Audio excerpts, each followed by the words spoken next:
जाती कि उस तो आप बहुत बेहतरीन खेलते हैं या पूरा क्रम्बल कर जाते हैं। अब देखने वाली बात यह कि पहले इरैंगल में जो कि सेमीफाइनल्स के आखिरी दिन का है, उसमें किस प्रकार से ये टीमें खेल पाएंगे, क्योंकि आज का दिन की गई काफी ज्यादा बेहतर, लेकिन ये शुरुआती फाइट टीम नेस्ट की थोड़ा बहुत चीजें ऊपर नीचे गई जरूर, बट अगेन हम सब समझते हैं कि प्रेशर है बॉटम ऑफ द टेबल होने का, और वहां पे ऐसी गलतियां हो जाती हैं क्योंकि डेस्परेटली उनको अंक चाहिए थे। उसके बाद ब्रेव सिंपल वो जो 3 फिनिशेस निकाल के गए, टीम एक्स पार्क थोड़ी सी जूझते हुए नजर आई, बट मुझे लगता है कल के दिन पे उन्होंने इनफ कर दिया है कि ज्यादा मुश्किलें उनके लिए होंगी नहीं।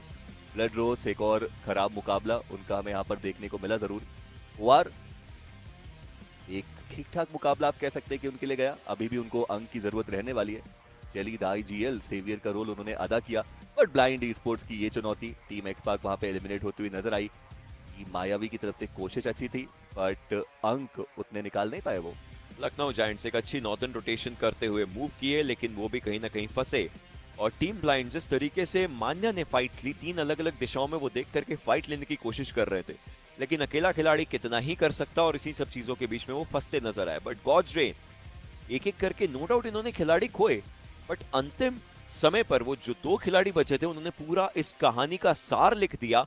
आगे जा करके निंजा जॉर्ड हर चुनौती पर हंसते नजर आए, और वहीं पे ग्रोइंग स्ट्रॉन्ग के इकलौते खिलाड़ी बचे हुए फेथ, वो जितना कर सके उतना करने की पुरजोर कोशिश करी। जी हाँ, पता है ग्रोइंग स्ट्रॉन्ग ये मैच कहाँ पे हारी, जहाँ पे गॉड ट्रेन ने उनके ऊपर पुश किया, और गॉड ट्रेन वहीं से मुकाबला जीतती हुई नजर आई, क्योंकि भले उनके पास वो मैन एडवांटेज नहीं था, बट पोजिशनिंग उनके पास बहुत ज्यादा क्रूशियल आ गई थी, और फिर वहां से इस मुकाबले में चिकन निकालना उनके लिए काफी आसान हो गया था। रैल्फ की भी एक बढ़िया कोशिश देखने को मिली जरूर, अपनी टीम को वो टॉप 2 में लेके आए, और साथ ही साथ ग्लिच एक्स रिबॉर्न आई से कि वो वापस से बैक ऑन ट्रैक आते हुए। देखिए एक चिकन निकाला, उसके बाद कंसिस्टेंट वो रह नहीं पाए, but here you go Miramar, बहुत ज्यादा जरूरी ये मैच हर किसी टीम के लिए, एंड इस टीम के लिए भी जो आप अब नजर डालेंगे। शुरुआत हुई एनिग्मा गेमिंग की MICI को खत्म करके, एंड मुझे लगा था कि अब एक बेहतर मैच बन सकता है एनिग्मा गेमिंग का, बट कहीं ना कहीं वो भी इसको बना नहीं पाए बड़ा मैच।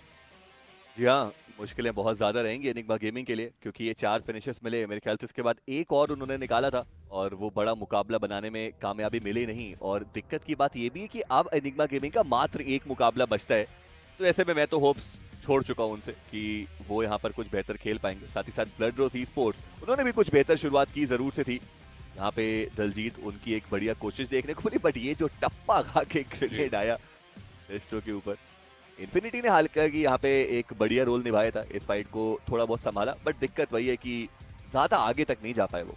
ग्लैडिएटर्स के लिए सबसे बड़ी नुकसान यही बन गई कि बैकएंड पे जोन आ ही रहा था, उन्हें वो कभी भी जोन के बाहर नहीं जाते हैं। यदि फाइट उनको मजबूर भी करे, वो फिर भी जोन के अंदर आकर के फाइट लेने की कोशिश करते हैं। उसके बाद ये फाइट थी जो बिग ब्रदर्स और ब्लड रोज के बीच में हुई, यहाँ पे ब्लड रोज का भी पूरा मोमेंटम खत्म हो गया।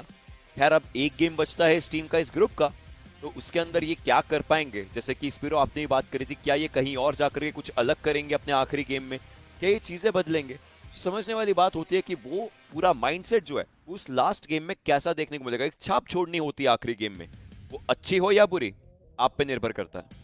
हमने कल भी देखा था ब्लेज को यहाँ पे मिनी के साथ वो सिंगल टैप्स का फायदा उठाते हुए, आज भी उन्होंने गॉब्लिन को स्पॉट किया, नॉक किया, खत्म भी किया।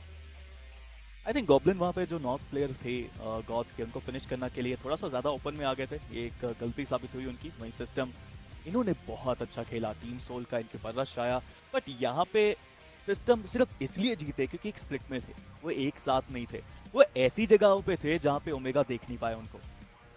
देखिए एक बार फिर से टीम सोल के लिए वही दिक्कत बनी कि सर्कल के अंदर पहुंचना और वो एंड सर्कल्स के अंदर एंटर करने में दिक्कतें उनको होती हुई नजर आई, बट उसके बाद टीम सिस्टम ने पीछे मुड़ के देखा नहीं, लगातार फिनिशेस निकाले, एंड टुवर्ड्स द एंड वो जो चिकन डिनर था वो भी अपने नाम किया। कलयुग का बेहतरीन गेम प्ले हमें देखने को मिला, हमने देखा इनसेन के कुछ बेहतरीन स्प्रेज एंड OR। चलिए ये मुकाबला उनके लिए जरूरी था, कम से कम प्लेसमेंट के अंक तो वो खूब सारे लेके जाएंगे। टीम मेडल जो कि ऑलरेडी ऊपर हमें देखने को मिल रहे थे, अब आप देखिए कि वो टीम्स जो टॉप 16 में हैं वो अच्छा परफॉर्म कर रही हैं। हमने इनफैक्ट जो बॉटम 8 ऑफ टॉप 16 की अगर हम बात बढ़ती है तो तभी के लिए ओशन अब लीजिए थोड़ा सा विश्राम, आकि सैनोक का मैच, इंपॉर्टेंट मैच, एक्साइटमेंट की कोई सीमा नहीं है इस मैच से पहले। अनडाउटेडली बहुत ही ज्यादा महत्वपूर्ण मुकाबला है, और मिडवे वी स्पोर्ट्स उन्होंने भी यहाँ पे बेहतर खेला। हाँ काफी ज्यादा बेहतर, लेकिन ओमेगा वो वहां पे ड्रॉप लेने के लिए क्यों गए, ये एक सवाल जरूर से यहाँ पे पनपता है। साथ ही साथ न्यूमन गेमिंग वो बिल्कुल भी तैयार नहीं थे इस दो तरफा वार के लिए, और उनको भी काफी अर्ली बाहर का रास्ता दिखाया गया। इसी के साथ न्यूमन गेमिंग भी उस फहरिस्त में आ चुकी है जिनका अब यहाँ से कमबैक आप कह सकते हैं कि हाँ असंभव ही रह सकता है। सीएस वर्सेस टाइटन की फाइट काफी देर तक चली, जहाँ पे सीएस वो फाइट जीत तो गई, लेकिन फिर ग्लैडिएटर्स ने पीछे से काफी ज्यादा मुश्किलें पहुंचाई। टीम सोल यहाँ पे कहीं ना कहीं फंसती नजर आई, एंड वो जो गन गेम की हम बात करते हैं ना जो टीम सोल के पास है, जी। वो दिखाने तक का मौका मुझे लगता नहीं कि उनको मिल रहा है। जी। They are not able to show that because rotation में ही फंसते नजर आ रहे हैं प्लेयर्स। सबसे पहले एरांगल में हमने नेस्ट के खिलाड़ियों को देखा था, हाई ग्राउंड से लो ग्राउंड में पकड़े गए थे। इस बार इस मैप अलग था no doubt, but team Soul उसी प्रकार से पकड़ी गई। उनके लिए भी एक मूव था, देखिए आगे जोन है, हम जोन में गाड़ी लेकर के जाएं, लेकिन कोई ना कोई आप पे अगर नजर गड़ा करके बैठ गया है तो आप कुछ नहीं कर सकते। खैर the show did go on, और वहीं पे आप देख सकते थे इनसेन के लिए भी थोड़ी बहुत मुश्किलात हुई। नाइट आउल्स एक ऐसी टीम जो भी अपनी जगह ढूंढ रही है टॉप 16 में, और ये जगह ढूंढने के लिए ये मैच काफी ज्यादा जरूरी था। हालांकि उसी चक्कर के अंदर उन्होंने काफी अच्छे नॉक्स निकाले भी। कन्वर्जन करना एक अपने आप में चुनौती बन जाता है। मिडवेव खिलाड़ी एक समय पर अच्छे पोजीशन पर थे, बट जब जोन उनसे दूर गया तो उस हाई ग्राउंड को छोड़ने के लिए आपके पास दो तीन तरीके हैं। या तो आप छलांग मार दीजिए, लेकिन उतरते ही डैमेज पड़ेगा।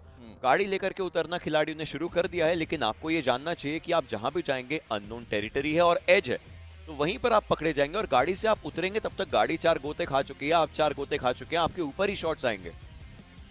बिल्कुल देखने वाली बात रहेगी कि आगे वाले मैचेस के अंदर वो और कितना बेहतर कर पाएंगे, बट सर्टेनली मेडल के top dog he is a top not में फंसी हुई है। बट चलते हैं सीधा वीकेंडी के इस मैच में जहां पे आपके कास्टर होने वाले हैं ओशन एंड एंकर। बिल्कुल, और बात करी जाए तो अब हम अपने आज के पूरे मैच में चिकन निकाला। चलिए हाइलाइट्स की तरफ चलते हैं और नजर डालते हैं ड्रॉप क्लैशेस के ऊपर, जहां पे एनिग्मा गेमिंग सबसे पहले शिकार बने टाइटन एफटीडब्ल्यू के। पंक टैग्स निकाले इन्होंने। जी हाँ, काफी बेहतर तरीके से ओवेस फिर आखिरी खिलाड़ी बचे थे जी, और फिर एक कोशिश हमें उनके द्वारा देखने को मिली।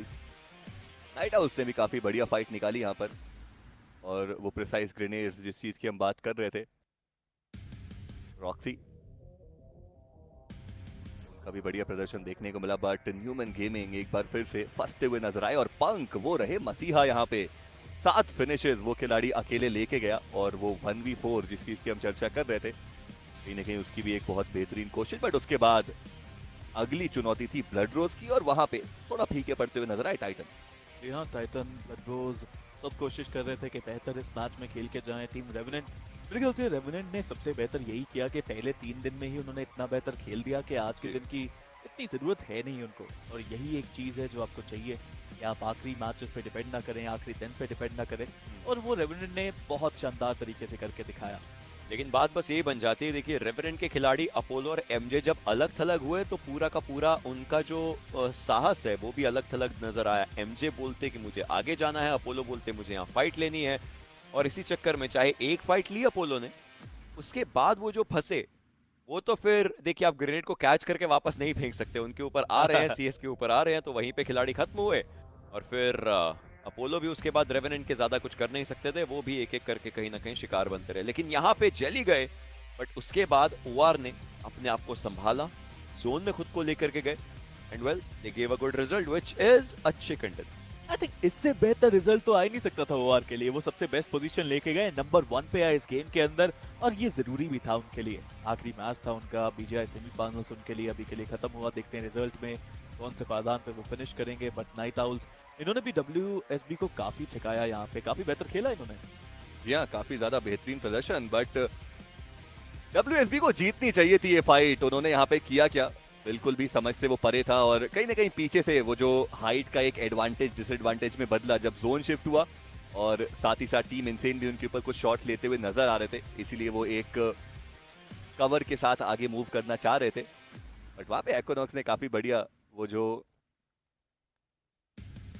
बुद्धि का इस्तेमाल है वो करके दिखाया। जहाँ पे वो सर्कल के बाहर गए वहां से उन्होंने ब्लू का डैमेज लिया, उसके बाद वो फिनिश निकालते हुए नजर आए। बट टुवर्ड्स द एंड जीतना ही पड़ा, और उसके लिए ये मुकाबला बहुत ही ज्यादा महत्वपूर्ण। देखिए डेस्परेशन में अब क्रिएशन करनी पड़ेगी पॉइंट्स की, और वो करना कभी भी आसान होता नहीं है। बट आंकी आज प्रेडिक्शन एक अच्छी चलेगी तो शायद वो प्रेशर हैंडलिंग भी आनी चाहिए। बट अगर हम बात करें हाइलाइट्स की, टीम एम्पायर के साथ हमने शुरुआत की थी जहां पर काफी ज्यादा बढ़िया वो कार 98 का कनेक्शन आया था। यहाँ पे टाइटन के पंख दोबारा से एक एफर्ट दिखा के गए क्रॉस हेड प्लेसमेंट का, that was actually quite good, और उन्होंने खत्म करा अपने अपोनेंट को। एक 1v3 उन्होंने यहाँ पे किया इस मैच में, बट फिर टीम एक्स पाक का आगमन हुआ। टाइटन उनके पास कुछ था ही नहीं, उनके पास लूट नहीं थी, उनके पास हीलिंग्स नहीं थी, कोशिश फिर भी करी उन्होंने यहाँ पे, बट पुकार तैयार थे। कप्तानी पारी पुकार ने यहाँ पे खेली टीम एक्स पाक, उन्होंने कोशिश करी कि वो अग्रेसिव खेल पाए, और उसके बाद वो सीधा गए पिकार्डो में। ये काफी अलग था टीम एक्स पाक की तरफ से। ऐसा लग रहा था कि टीमें ढूंढ ढूंढ करके, जहां भी फाइट दिखी, जहां भी थोड़ी बहुत गोलियों की आवाज दिखी, वहां ढूंढ ढूंढ करके वो फाइट लेना चाहते थे। लेकिन यहीं से नेस्ट की वो जो रथ है उसकी शुरुआत हुई। अब देखिए किस प्रकार से नेस्ट ने वो फाइट्स लेने की शुरुआत करी, स्टन साथ के साथ फेंक करके अंदर जाना। पता है आपको खिलाड़ी उस समय के लिए ब्लाइंड रहेगा, और उसके बाद जाकर के उसको खत्म करना काफी सही था। और न्यूमन ने भी शुरुआत करी टीम मायावी के ऊपर हावी होकर के। तो दो ऐसे नाम जिनको कि आप एग्रेशन का दूसरा नाम बोलते थे, टीम एक्स पाक और टीम मायावी, उनके ऊपर न्यूमन और नेस्ट हावी हुए। न्यूमन भी लाइक हम तो डूबे हैं सनम, तुमको भी लेके डूबेंगे। टीम मायावी के ऊपर उन्होंने हल्ला बोला और उनको खत्म किया, जबकि टीम मायावी के पास अभी मौका था इस मैच में। अगर वो अच्छा खेलते तो शायद वो भी क्वालिफाई हो सकते थे। बट अभी भी मैं देखना चाहूंगा क्या स्थिति रहेगी ओवरऑल स्टैंडिंग में, जो हम आखिरी मैच के बाद देखेंगे। बट अभी के लिए मार्कोस गेमिंग एक बार फिर से निराशा ही हाथ लगी इनको।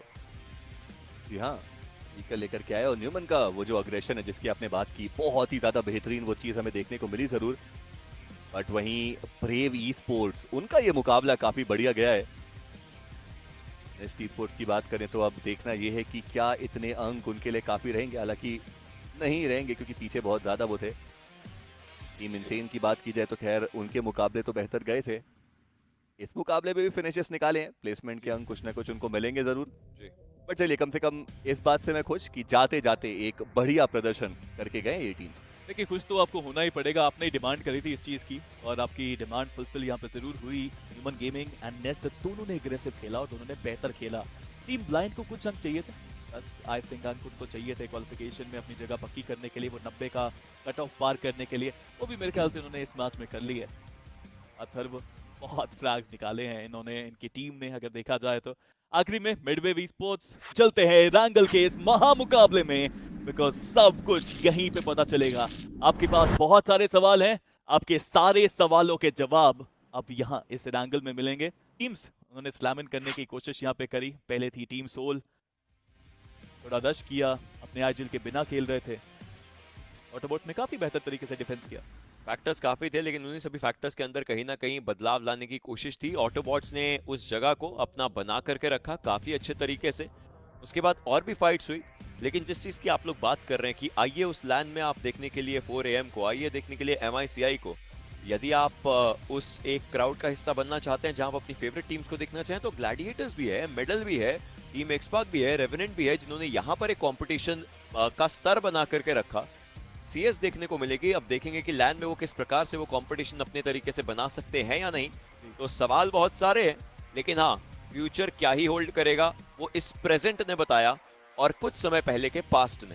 वैसे अभी भी स्पेकुलेशन ही कर रहे हैं हम, कौन सी टीमें क्वालिफाई होंगी, कौन सी टीमें नहीं होंगी। जब वो ओवरऑल स्टैंडिंग हमारे सामने आएगी उसके बारे में चर्चा करेंगे विद मार्कोस गेमिंग। कहीं ना कहीं मेरी प्रेडिक्शन थी मार्कोस गेमिंग बेहतर खेलेगी, शायद फाइनल्स तक पहुंचेगी।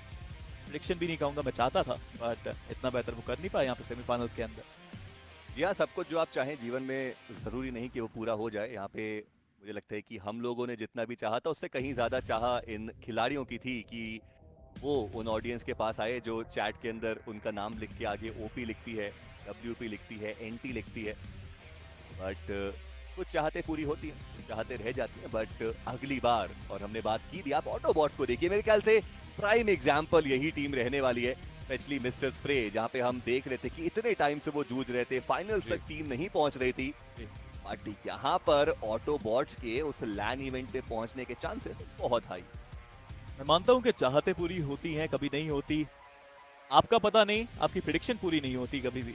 वो तो यहाँ पे 2 बार देखा इस मैच में मैंने। खैर वो बात की बात, लेकिन अगर इसी चीज की बात करी जाए, जब शुरुआत करी थी दिन की, तो मैंने एक चीज बोली थी कि लैन एक सपना है और उस सपने को पाने के लिए आज बहुत सारी टीमों को अपनी नींद को कहीं ना कहीं खत्म करना पड़ेगा। जाग करके वो सपना देखना पड़ेगा और जाग के उस सपने पे मेहनत करनी पड़ेगी।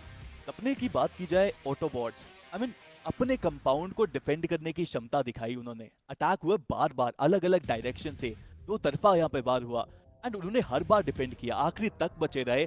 सेकंड पोजीशन वो लेके गए इस मैच में। और जो भी क्वेश्चन मार्क थे उनके आगे, क्या वो क्वालिफाई होंगे, क्या वो नहीं होंगे, वो सारे सवालों के जवाब यहाँ पे देते हुए नजर आए। बट इट इज ओरेम जिन्होंने यहाँ पे बेहतर खेला, चिकन निकाला। Medal e sports, I think they would be on top of the table right now. सबसे ऊपर आपको वो देखने को मिलेंगे। आई एम डैम सिस्टम के ऊपर कहीं ना कहीं आस थी उनके फैंस की, इनसेन पे आस थी, टीम सोल पे आस थी, टीम मायावी, लखनऊ जायंट्स। लेकिन अब और भी ऐसे नाम रहेंगे जिनके बारे में यदि बात करी जाए, समझने वाली बात होगी कि क्या कॉन्वर्सेशन टीमों पर, क्योंकि WSB, team Empire, Nest, Enigma से मुझे याद आता है वो आखिरी वीकेंडी का एक फाइनल पुश देने की कोशिश जिसमें इनके ऊपर प्रहार हुआ। अभी के लिए Medal Esports, Revenant Esports, Gladiators Esports, Glitchx Reborn, CS Esports, MICI Esports, Gods Reign, Midwave Esports, Growing Strong, team XSpark, OR Esports, TWM gaming, Blind Esports, Big Brother Esports, और Aggressive Man and Night Owls. जी हाँ, ये 16 वो teams जिन्होंने पिछले 11 हफ्तों में बहुत ही ज्यादा कंसिस्टेंट गेम प्ले दिखाया है।